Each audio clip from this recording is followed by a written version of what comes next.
Sometimes we go through life with emotional hang-ups, little touchy areas, and we just think, well, that's me. I'm just being real.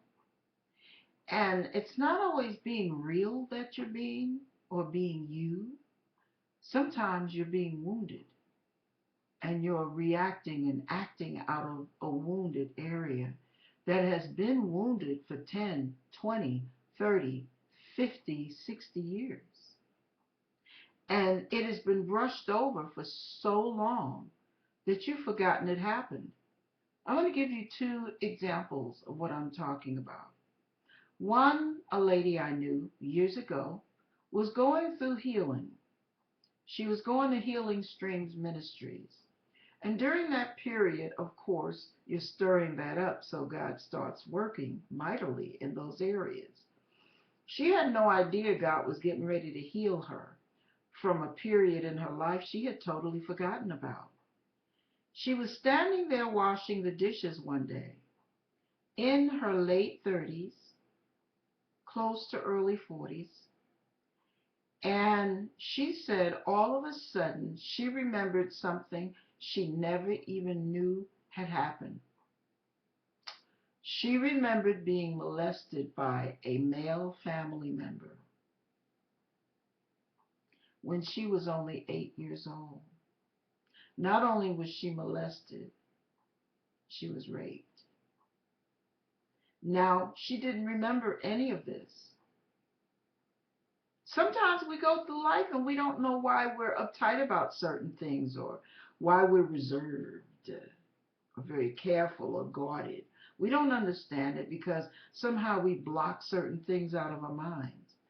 And when God says it's time, He'll make you remember something you didn't even know was there. And I say that to say, ask God to help you because your life can be at least a lot easier without all those kinks and quirks and issues tying you up and binding you down. Here's another one. God showed me an issue I had through a dream. I had an issue with people using my stuff and not asking me. I mean, I would get extremely upset.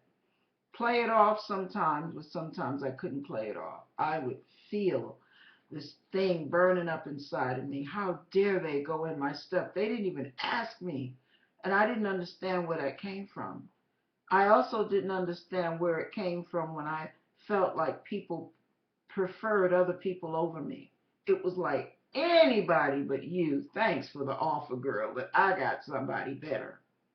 And when they do nothing with that other person that they preferred, I get even angrier. Well, God showed me in a dream where that came from. I dreamt I was looking at a lady's purse as she was cleaning out her stuff, and she was throwing out things left and right. And I asked her, I said, can I have that purse because it's so pretty, or are you going to keep it? And she said, no, I'm going to throw it out. You can have it. And I said, oh, thanks. And I'm just admiring it. I mean, it was beautiful. Looked like something from the Middle East. I said, oh, this thing is gorgeous. And would you believe she snatched it out of my hand? This is a dream. She snatched it out of my hand. And when I looked at her and I said, why did you snatch it? I mean, snatched it.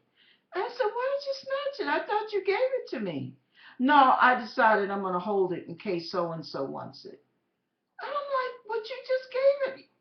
I couldn't believe it. I woke up so upset from a dream.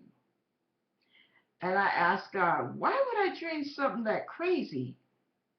God took me immediately down memory lane. It was as if somebody took the family videos out.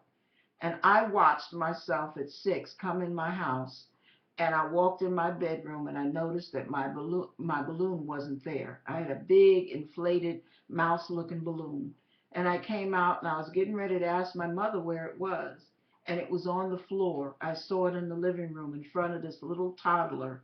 My mother had taken it and given it to a little toddler of a guest of hers to play with. And of course, the baby's not going to be careful, so the balloon busted and it was laying there dead. I was so hurt. I was so hurt that my mother didn't even think it was important enough to ask me. And I felt like, there we go again. Somebody else gets preference over me. That belonged to me. But to me as a child, remember I was 6, it felt as if my mother felt like the baby's entertainment was more important than my values and my things that belong to me. So I say that to say, when you find yourself having issues with people, go to God and ask. You never know what answers you could come up with. Go to God and ask, because He can heal you from that. He'll show it to you, show you where it even came from, and He can heal you.